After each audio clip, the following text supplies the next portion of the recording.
नमस्कार दर्शक बंधु शुभ सकाळ। आज हूँ 17 तारिख सेप्टेम्बर मास मंगलवार। चलतु जाना देश विदेशर किसी बचा बचा गुरुत्वपूर्ण खबर। जदि आपण मैंने पर्यटन वीडियो को लाइक करना वीडियो को लाइक करी चैनल को सब्सक्राइब करी कमेंट माध्यम जनातु आपण मैंने आम वीडियो क्यों जिलू देखुं। अकाउंट को गला सुभद्रा टंका। दर्शक बंधु सुभद्रा योजना आज खाता को टंकाटे आसी नथिले टेंशन नियंतु नाही बोली कहिसंती उपमुख्यमंत्री प्रतिभा परिड़ा। सुभद्रा योजना को नहीं पुणी बड़ अपडेट बड़ सूचना देले उपमुख्यमंत्री प्रतिभा परिड़ा। आज अधिकांश महिला अकाउंट को गोटे टंका आनिथिबा बेले अनेक यही टंका पाई नाते जहां नहीं द्वंद्व सृष्टि होता।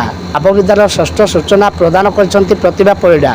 सभी को प्रथम किस्ती 17 तारिख में दिज्व। जो मैंने अकाउंट टंकाटे जाइनी से व्यस्त होबार नाई बोली कहिसंती उपमुख्यमंत्री। तेबे 17 तारिख पर जांच कर टंका पठाई सुभद्रा योजनार कई वंचित हेबे नाई बोली स्पष्ट करछंती प्रतिभा परिड़ा।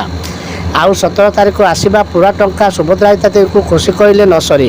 कारण टेस्टिंग पाई अकाउंट को टंकाटे आसवा पर पूरा टंका आसवा पक्का होइछि। राज्यर विभिन्न स्थान में महिला अकाउंट में यही टंकाटे जमा होइछि। एबे पानीपाग जहाँ सूचना मिली काली प्रबल बर्षिब 70 रु कमिब।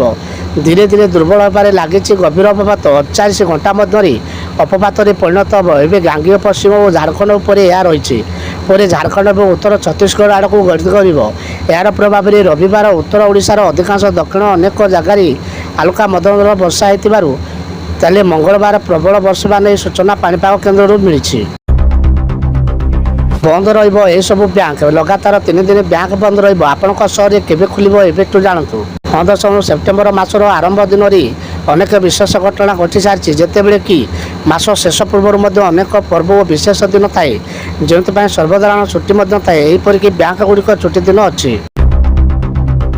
देश में जनगणना प्रस्तुति आरंभ होती जातिगणना निष्पत्ति होना।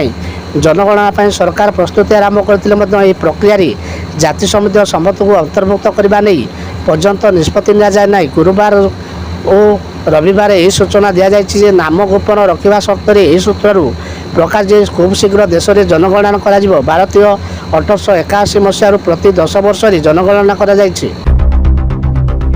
60,000 लोगों को मिल आयुष्मान योजनार फायदा तैयारी एवं गोल्डन कार्ड। आयुष्मान योजना को नहीं कैबिनेट बैठक में एक बड़ निष्पत्ति नियम अनुसार 70 वर्ष बा तदूर्ध वयस्कर व्यक्ति मानक आयुष्मान योजना सामिल करने घोषणा होती। योजनार अधीन देशर प्राय 60,000 रु अधिक वयस्क लोक मिल बड़ उपहार।